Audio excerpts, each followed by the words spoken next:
Just wanted to provide you all an update on our ongoing efforts on Hurricane Ida. The President and his Homeland Security team are closely monitoring the impacts of Hurricane Ida as damage assessments continue. He has made clear that the state, tribal, and local officials who have requests for anything have our full support, and we are, of course, in close contact. Today, the FEMA administrator and the American Red Cross director are in Louisiana to meet with the governor and survey the damage from Hurricane Ida. Administrator Criswell will travel to Mississippi tomorrow to meet with state officials.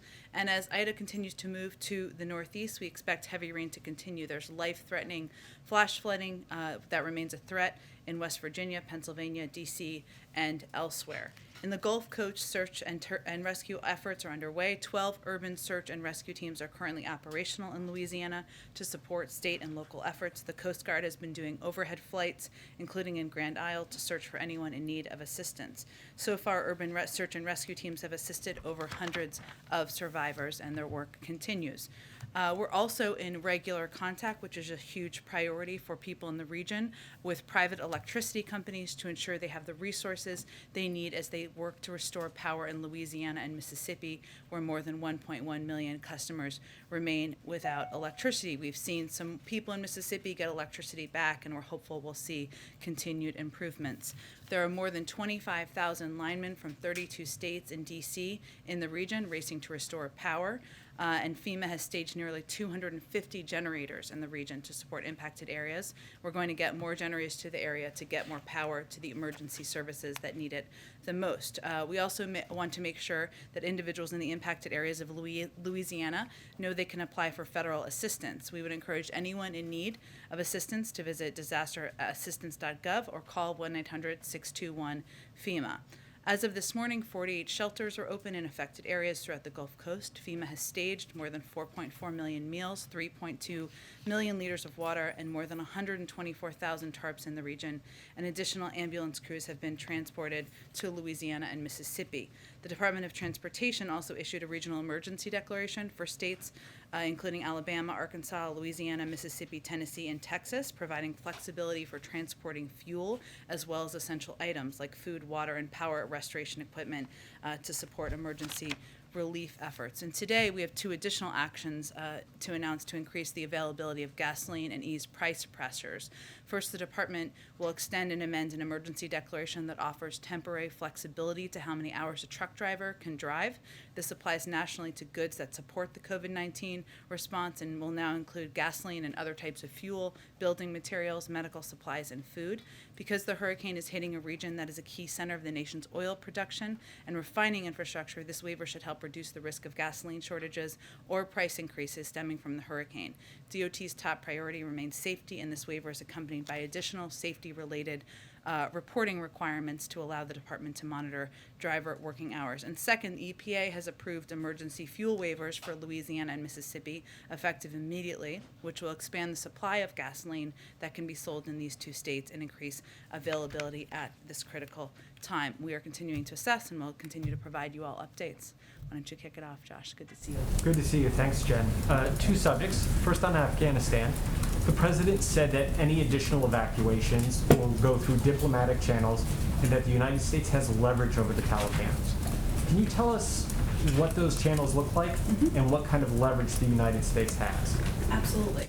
Well, first I would say I would point you to the remarks that the Secretary of State provided last night, but let me give you some highlights of that. We have enormous leverage over the Taliban, including access to the global marketplace. That's not a small, it's not a small piece of leverage. And in order to gain access to the global marketplace, we're going to be watching closely, as will the global community.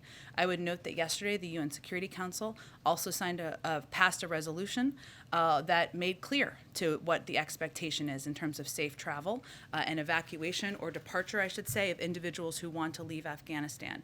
And nearly half of the countries in the world have also signed on to a statement making clear that is the expectation. That's the diplomatic side, and the other diplomatic components that our Secretary of State will be focused on include establishing a presence in Doha, which is already underway, which is a place where we will be able to operate from diplomatically. So we can have access with consular officers and diplomats who can engage with American citizens or others, our Afghan partners who want to depart.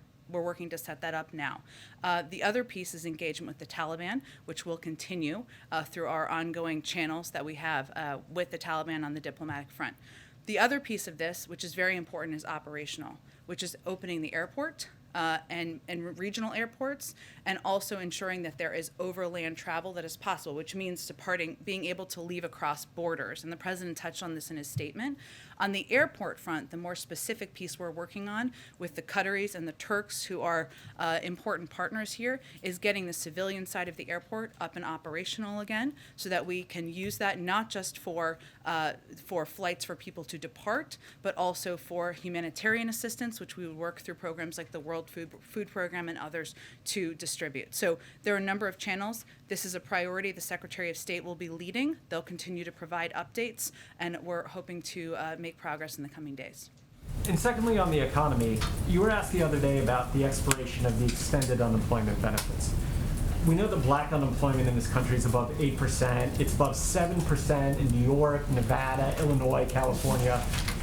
With the expiration, how do you ensure that people in those places still get the support and aid they need? You're right, and Josh, it's vitally important to look at the fact that there are different circumstances in different states. So if we just take a step back and look at the national landscape on these benefits, in about half of all states, 24 governors have already made the decision to eliminate pandemic unemployment benefits. That's a choice they have made. In the remaining 26 states, unemployment levels vary pretty widely, from 3% to 7%, and half of these remaining states have unemployment rates that are already less than 5%. So there are differing needs in different states, and governors are making different decisions. What we're trying to do, and what we announced about 2 weeks ago, but obviously there was a lot of news going on, is our effort to put new tools in place to help states that choose to further extend pandemic unemployment benefits because of those needs, because they're states like those you have mentioned, or because they have higher rates of unemployment among African Americans or other groups that need additional assistance. So the Secretary of Treasury and the Secretary of Labor sent a letter to Chairman Wyden and Chairman Neal underscoring and affirming that states can use their allocations of the $350 billion of state and local fiscal relief funds included in the American Rescue Plan. That is funding that can be used. The Department of Labor has also made $90 million in career grants available to support comprehensive reemployment services for all Americans, and $146 million in reemployment services and eligibility assessments. And the Department of Labor also sent a letter just last week to states with information about how to leverage existing UI program infrastructure to deliver ongoing support to unemployed workers. We have also been engaging directly with states. We've been engaged now with about 30 states and counting to talk about what their specific needs are and how programs that are available can be eligible to people in their states. Go ahead. First on Ida, thank you for all that information. You still tracking that he might go to the region at some point? He certainly is open to that. What he does not want to do is interrupt rescue and recovery efforts, which, as many of you may or may not know who've covered hurricanes before, people leaving their homes and going to evacuation centers, that can increase in the days ahead. It isn't always just in the day after, and certainly there are ongoing efforts on the ground, as I just noted. So he's open to that. I don't have anything to announce at this point in time. Obviously, the President of the United States going to a region takes a lot of resources. On Afghanistan, is there any sense of if and how many Americans might have left today? Is there even a way to track that for the U.S. government at this point? Well, I will say we remain in touch through a range of means of communication: email, text, WhatsApp. That's something that we could certainly do from here, but also having a presence in Doha and diplomats in the region will enable that to happen locally or close by as well. I don't have an update for you on the numbers, but that's something the State Department would have the best assessment of. We have asked and we've talked a little bit about the president's mood over the last few days, or his sense of all of this. A few of us observed he seemed angry at the beginning of the speech today. Who's he mad at? I would say I'll give you a different assessment of what I saw, which is that he gave a forceful assessment, laid out a forceful case to the American people as to why it was time to wind down a 20-year war that has led to the loss of thousands of lives. And in his view, and I think he made a firm case of this, it's not in our national security interest to be on the ground anymore. And on North Korea, the ongoing situation there, what's your current understanding of what they're doing with their nuclear program, and is there any renewed outreach to Kim Jong-un and his regime? Well, we have left the door open and obviously reached out through our channels. I don't have an update for you in terms of any response to our offer. Our offer remains to meet anywhere, anytime, without preconditions. We're obviously aware of the reports we've seen over the last 24 hours, and we're closely coordinating with our allies and partners on developments and assessing closely. Go ahead, Jeff. Jen, the president said in his remarks just a short time ago that in April, a deadline was set for August 31st. In fact, in his April remarks, he set a deadline for September 11th. So what changed over these last few months between the August 31st deadline and the September 11th initial deadline? Was that a deadline agreed to, a new time frame agreed to by the Taliban or suggested by them or by this administration, or what's the discrepancy there? The military gave their assessment that they needed 120 days to wind down our presence in Afghanistan, so we abided by that. But in the April speech, September 11th was the date. The August 31st date just arrived between April and now. And he bases strategic decisions, tactical decisions, I should say, on the advice of the military and commanders on the ground and the timeline they needed to wind down our presence. And hence, here we are. It was his timeline, though. It was not the Taliban's timeline. So he moved up the timeline to August 31st. We needed 120 days, and we abided by the advice of the military. Jeff? Jen, can you clarify whether the United States has an agreement with the Taliban to allow more Americans and other Afghans to leave the country? Well, I will say, Jeff, that it is not just our expectation, but also the expectation of 100 countries around the world, the UN Security Council and others, that the Taliban will abide by what they committed to last Friday, which is the ability of people to leave Afghanistan should they choose to leave. There do need to be ongoing diplomatic negotiations, or discussions, I should say. That's a part of what the Secretary of State and his team will be leading. But I would note that the Taliban conveyed that on Friday, a leader of the Taliban. Again, more than half of the countries in the world have conveyed clearly what they expect, and the UN Security Council signed a resolution yesterday. So those are the diplomatic pieces that have moved forward, but this will be a top priority in the days ahead. The president was critical today and has been critical of former President Trump's deal with the Taliban. Given that, I'm wondering if this administration or if this president gave any consideration to not holding on to former President Trump's special envoy to Afghanistan, who stayed on. Look, I think the president wanted to be clear about what he was left when he took office, and he laid that out very clearly in his speech. But just to reiterate, since you gave me an opportunity, a couple of the points.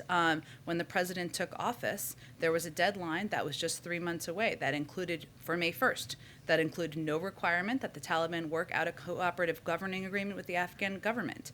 It did release 5,000 prisoners last year, including some of the Taliban's top war commanders. So the president was walking into that circumstance. He wanted to leave Afghanistan. It's a war he has long felt we needed to depart from. He's felt that was long overdue. But that was the circumstance he walked into, and frankly, there's a little bit of selective memory loss from some of the people who served in the last administration about these circumstances. But my question was actually, why hold on to the Afghan envoy, the U.S. envoy to Afghanistan, who served under President Trump? Why did President Biden hold on to him? The president has made changes where he saw fit and has not made changes where he felt the person continued to be the right person for the job. That's not a political decision. Go ahead. Thanks, Jen. So we heard from the National Security Advisor, Jake Sullivan, this morning on Good Morning America. He's mentioned that 98% of those on the ground there in Afghanistan and a small number who remain, they have reached out. They got out, as many people as they could. Is the administration essentially placing blame on Americans who could not get to the airport in time? I think what the president stated clearly, and I know that Jake Sullivan has stated clearly, and our Secretary of State has stated clearly, is that our commitment remains. There is not an end to our commitment to American citizens who are in Afghanistan who want to leave. That's the same for any country in the world, for American citizens who want to leave and want to come home to the United States. It's also important for people to note and understand what the process has been and what we've undergone over the past few months, and that's what the president laid out, and we think it's still important for the American people here in the United States to understand that. One on Al-Qaeda. So we heard from the president a few moments ago saying that one of the main reasons to go into this war was to get Al-Qaeda. We have heard that Osama bin Laden's security chief has reportedly returned to Afghanistan and has been seen in public. Do you still believe, or does the administration believe, that Al-Qaeda is no longer a threat to America? And given the ISIS attacks that we've seen in the last week, how confident is the administration that Afghanistan isn't already a safe haven for terrorists? Well, I think first there is a very big difference between terrorists' ability to attack U.S. troops in Kabul and to attack the homeland. And we do not assess that any terrorist group on the ground has the ability to attack the homeland in the United States.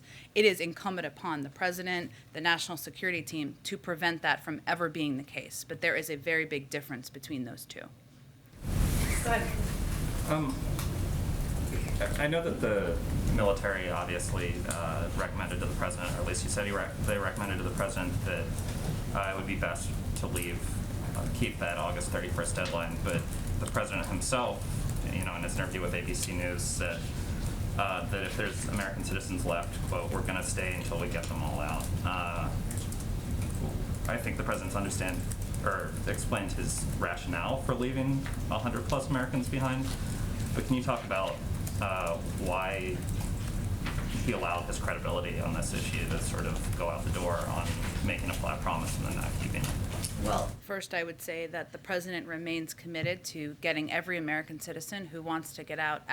That's an enduring commitment, one that will not change, and one we're going to focus on every single day.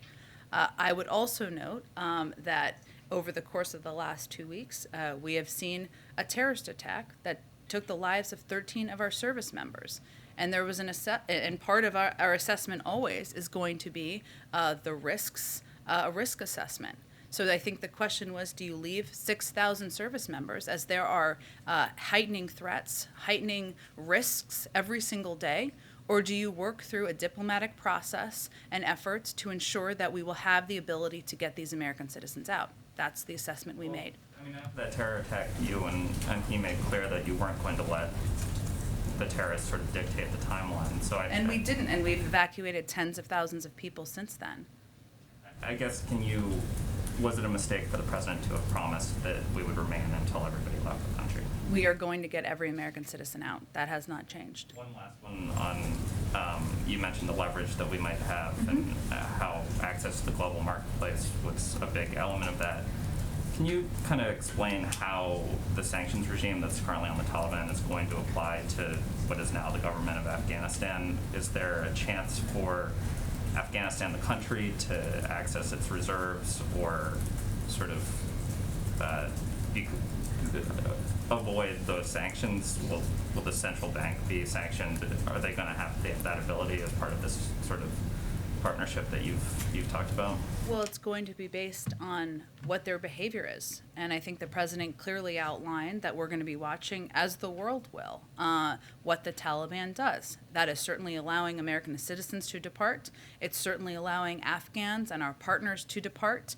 It's also how they operate as it relates to treatment of women, to human rights. There's a range of factors at play here. So I don't have anything to predict for you.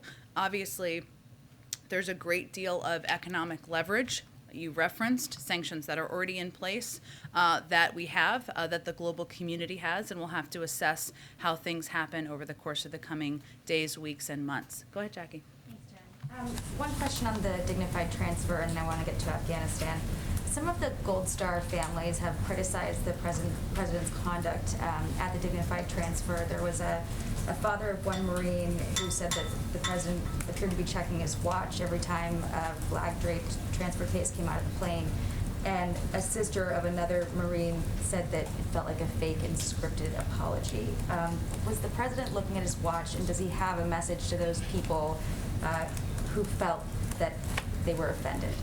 Well, I would say his message to all of the family members who were there, those who were not even in attendance, is that he is grateful to their sons and daughters, the sacrifice they made to the country, that he knows firsthand what it's like to lose a child, and the fact that no one can tell you anything or say anything, or there's no words that are going to fill that hole that is left by that.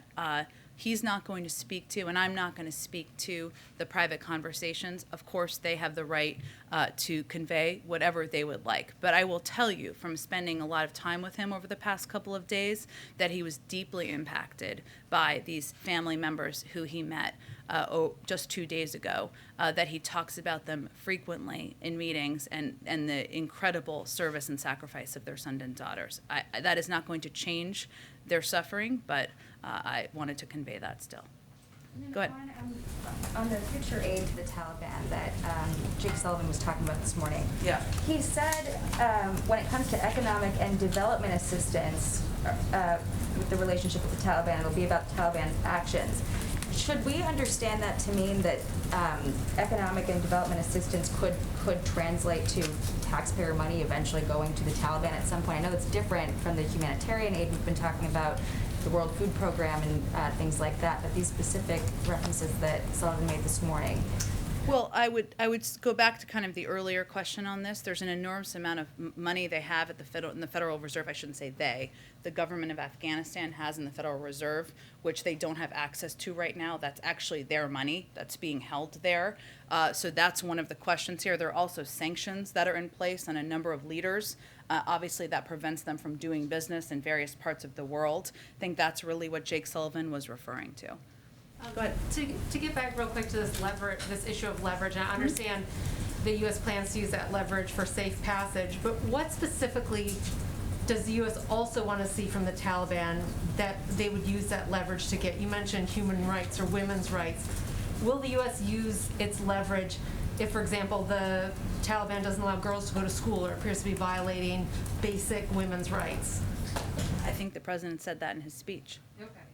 So things like access to the global marketplace would be contingent on girls being able to go to school, fundamental women's rights. I'm not here to outline specific parameters for you, but what I can tell you broadly is that human rights, women's rights are certainly what the United States and also the global community will be looking at.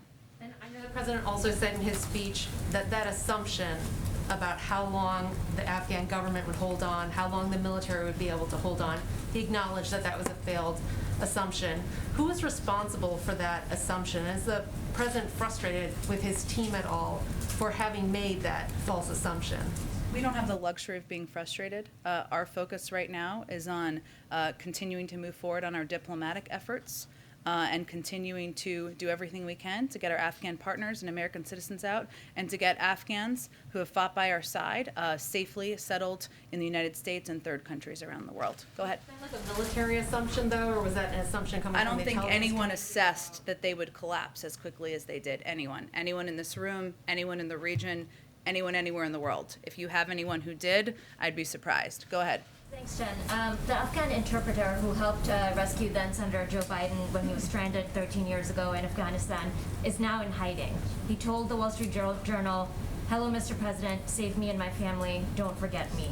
What's your response to him, and why is he and other Afghan allies like him still in the country if the president believes, as he said today, that the mission was an extraordinary success? Well, I would say first, our message to him is thank you for fighting by our side for the last 20 years. Thank you for the role you played in helping a number of my favorite people out of a snowstorm and for all of the work you did.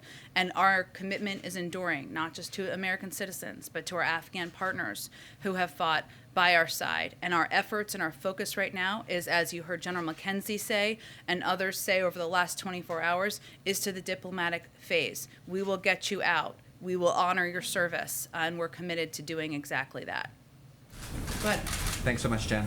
Just to build on some of the things my colleagues were saying, President Biden said Americans who were given multiple chances to leave, dating back several months, but things, as you just noted, changed dramatically in the last few weeks.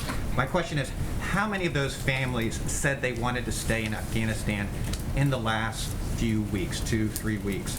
And is it really fair to say, for the president to say, that they didn't leave when they had the chance? As you just mentioned, no one expected the collapse as happened, and the president himself, for months, was publicly saying that the Taliban would not be running things, and also that this exit would be safe and organized. Well, I would say first that no one is placing blame here. I think it's important for people to understand, though, what the process has been. And while there are between 100 and 200 American citizens who have not yet departed, we have also evacuated more than 5,500 American citizens and their family members and 115,000 other people from Afghanistan. So more than 120,000 people made their way to the airport or was able to evacuate from the country. It is also very understandable, and I want to be very clear here, the vast majority, if not everyone, though the State Department would have to speak to this, who is still there are dual citizens who have lived their entire lives in Afghanistan. This is about, I know this is hard for people to understand who grew up and live here. This is where they've lived. This is where their family members are. This is their communities. Maybe they own shops. Maybe they have 50 family members or 20 family members. This is not an easy decision to leave. We understand that. And what the president is saying is, if you decide to leave next week, if you decided 2 days ago and we couldn't get you out, we're going to get you out. And that's what his commitment is. Can I ask about the immigration system and the refugee situation? The U.S. immigration system is already very overstretched. It's dysfunctional. I wanted to know what steps is the administration taking to ensure that the tens of thousands of Afghan people who are being resettled here in the United States are not going to be caught up in red tape and that they're going to get the resources they need?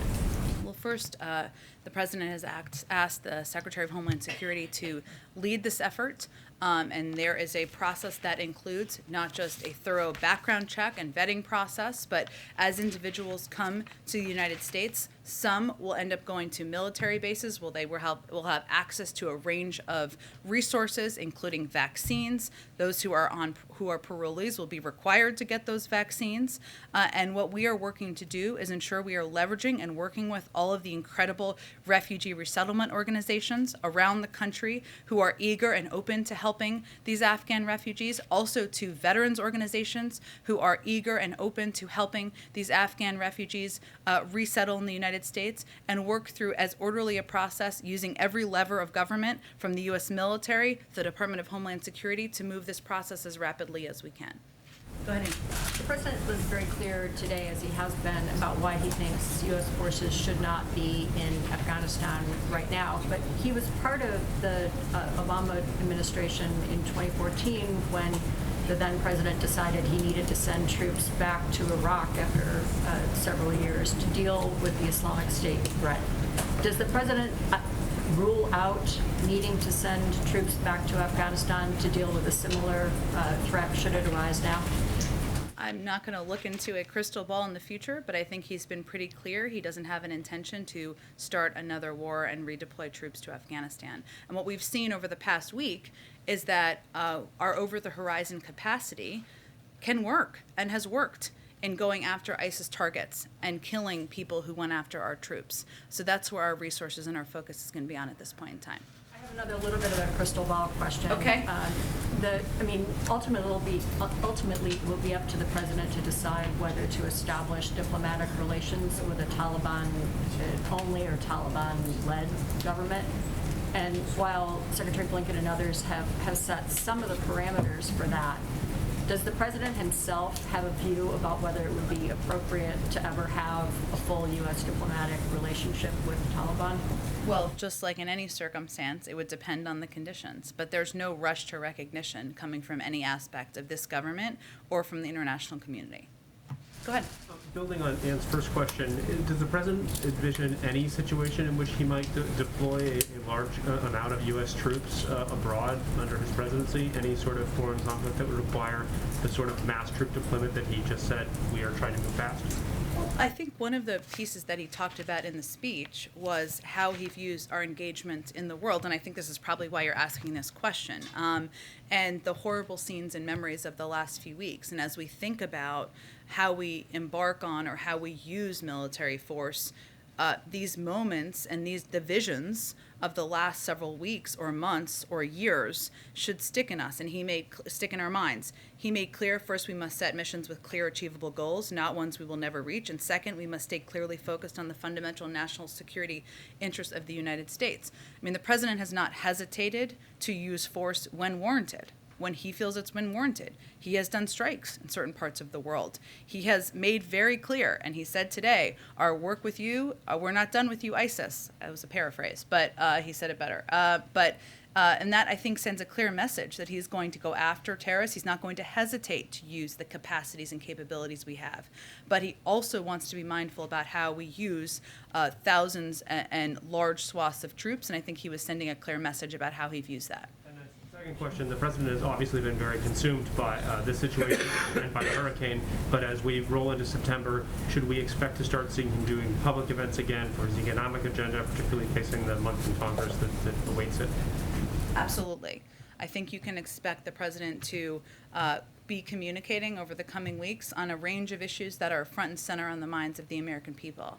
Certainly he gave a speech today on Afghanistan, but certainly you can expect to hear from him more on his Build Back Better agenda, on COVID and his commitment to getting the virus under control, to speak to parents and those who have kids going back to school. There are a range of issues he's eager to communicate about.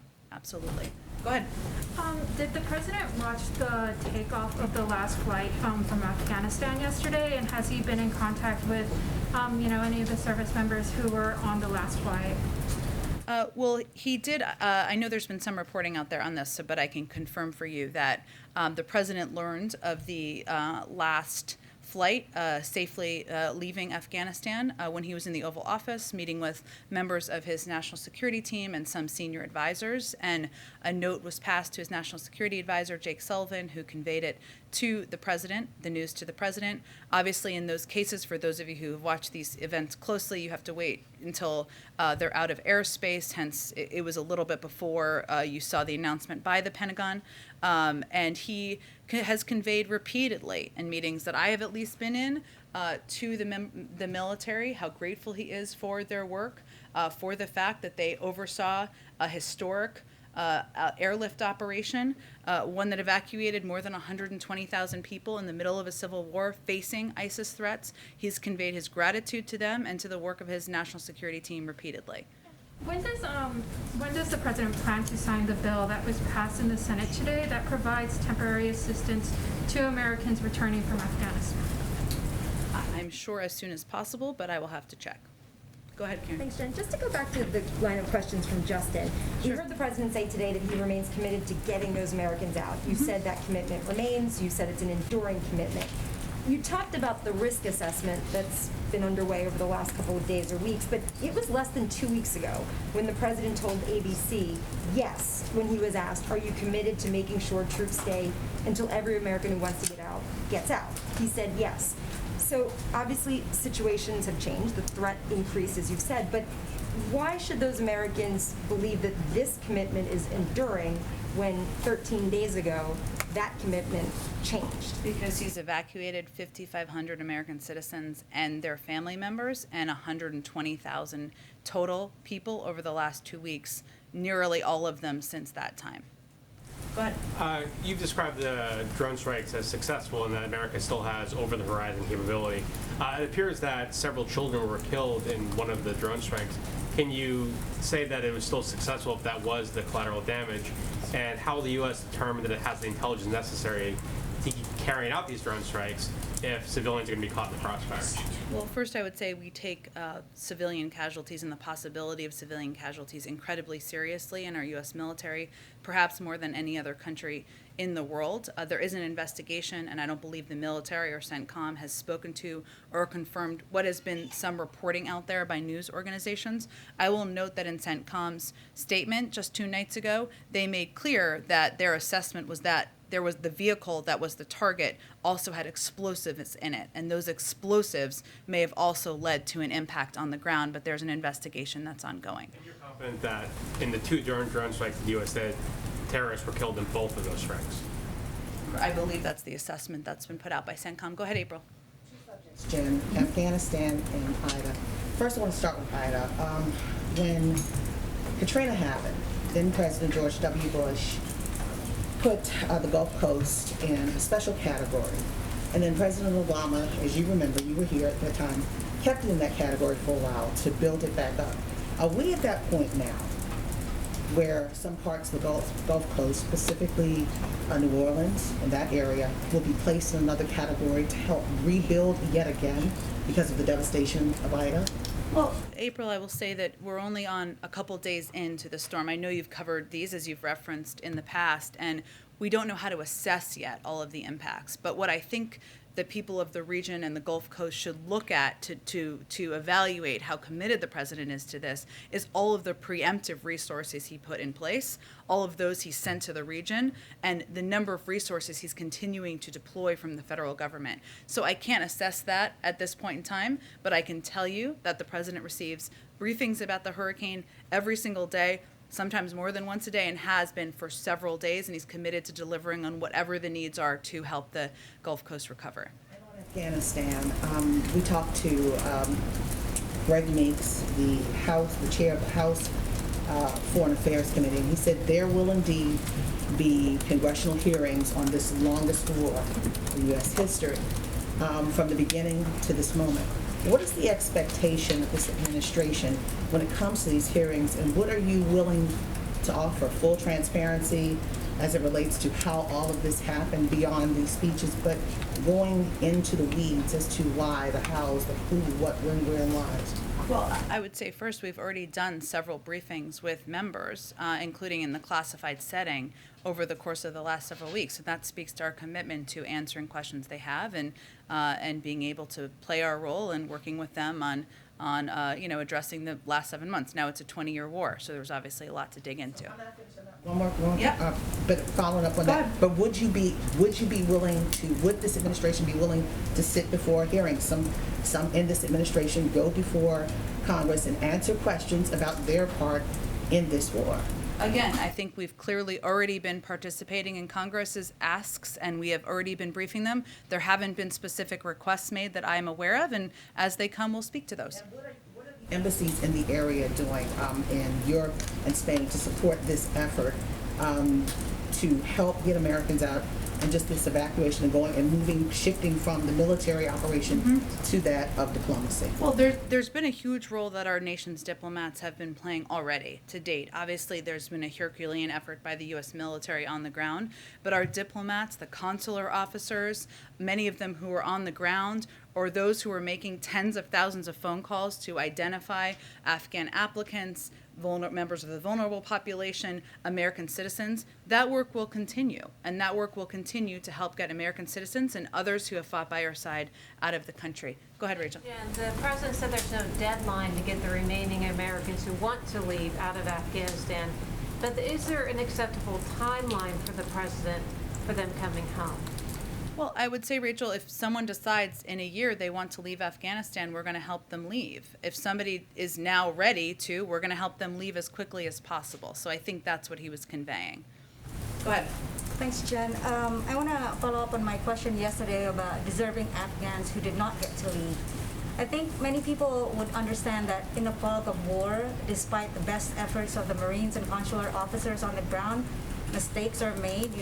Marines could grab people or push people out of the gate because of a security threat, for example. But what I was talking about were these specific allegations from our sources on the ground and people who are assisting in these rescue operations who say that because of inconsistent policies, conflicting policies, and also a lack of coordination between the State Department and the Pentagon, and also competing interests from people in Washington with influence who are pulling strings, this creates a chaos in which vulnerable Afghans, including SIVs, were left behind, but individuals who may not have who is not an at-risk individual gets to leave. So is the administration willing to admit responsibility for this situation, and what would be your remedy? I have no confirmation of what you've just outlined. What I will tell you is that 117,000, approximately, many of them Afghans, people who are not American citizens, were evacuated. That's more people than ever in any airlift in U.S. history. And what our U.S. Marines and what our military did on the ground was work to evacuate as many people as humanly possible, as quickly as possible. And many of those people were SIV applicants. Many of them were green card holders. Obviously, we've given you the number of American citizens, and many of them were just people from the vulnerable populations who we were able to get out. But we are committed to continuing to work in a diplomatic manner to get more people out who want to evacuate. And I would reiterate that we've worked already to get support for a statement from 100 countries around the world to pass a UN Security Council resolution and to make clear to the Taliban that that's our expectation. Yamish, go ahead. Follow up with the lily pad countries agreement. Can you give us an overall picture of the structure of these agreements with these countries? What are we paying or providing them in return? And how do we deal with local resentment? And this would also apply to people around American bases who may feel concerned about the threat of either COVID or a terrorist threat. How are we dealing with that? Well, what we're doing is we're relying on all of you to convey clearly what our COVID protocols are, what our security protocols are, what our vetting protocols are, and we're also communicating very closely with governors and leaders in the region. Every country has different agreements. This is not a quid pro quo situation. This is where the international community recognized the need of the Afghan people, and nearly 24 countries have met this moment to have a place where individuals who are leaving Afghanistan can be, some before they go to third countries, some before they come to the United States. Jamish, go ahead. I think we got to move on, Patsy. Go ahead. Thanks, Jen. My question, the president said that the U.S. should learn from its mistakes in the past. Does the president have any mistakes that he thinks he made during this withdrawal in Afghanistan that he wants to learn from? Well, I would say I think the president's been pretty clear that we all had an expectation that the Afghan National Security Forces would fight harder in the end, would fight against the Taliban. We all had an expectation that President Ghani would not flee the country. Those were not expectations that were clearly met. So you can spend a lot of time looking in the rearview mirror. What our focus now on is moving forward on our diplomatic effort, settling Afghan refugees, SIV applicants, and others who are coming to the United States, doing that in a very thorough and clear way, and also getting them settled in communities. That's what our focus has to be on. That he shouldn't have made those assumptions about the Afghan government? Is that the lesson for him then? Well, I think most people made that assumption, but I don't have any more for you. I only ask that because he said that the U.S. should learn from their mistakes, but if there's right, and he laid out clearly what he thinks they are over the past 20 years. And then a quick question on Louisiana. The governor said that he's worried that the power outages might start affecting the hospitals. Can you make any clarification on whether or not the FEMA can do anything more to help utility companies, and whether or not there's any sort of estimates on whether or not hospitals will be affected?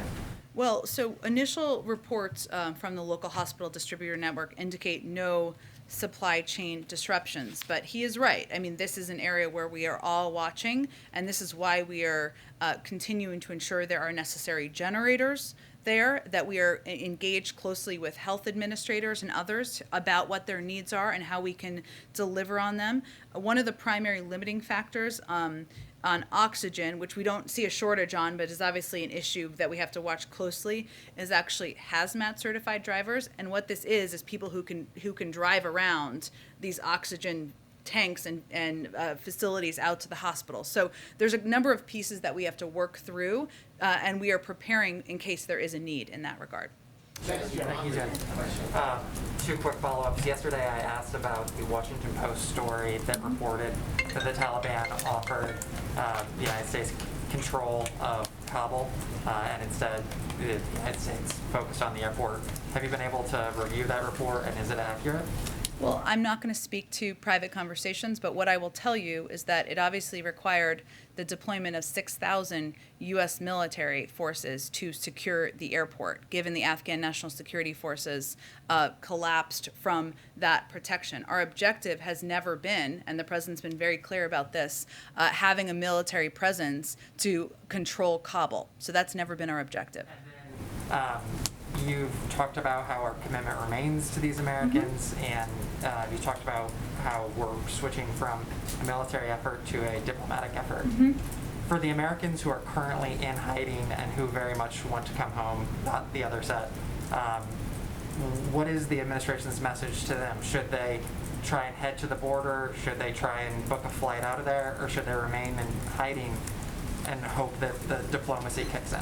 Well, I would just note that we are in touch with a number of these Americans. Not every one, perhaps, but we are in touch. We are in touch with as many of them who we can make contact with through a range of means. That continues. And what our focus is on now, and we'll have day-by-day updates, and this is a very fair and good question, is how can we ensure operationally that there are a range of options for people to be able to depart? Some of that may be over land, over borders. Some of that may be through airplanes. And so we're working again with the Qataris and the Turks on that. We're working to get the civilian side of the airport operational, but those are all pieces we're focused on. Is the administration preparing for worst case scenario in some circumstances, hostage situations?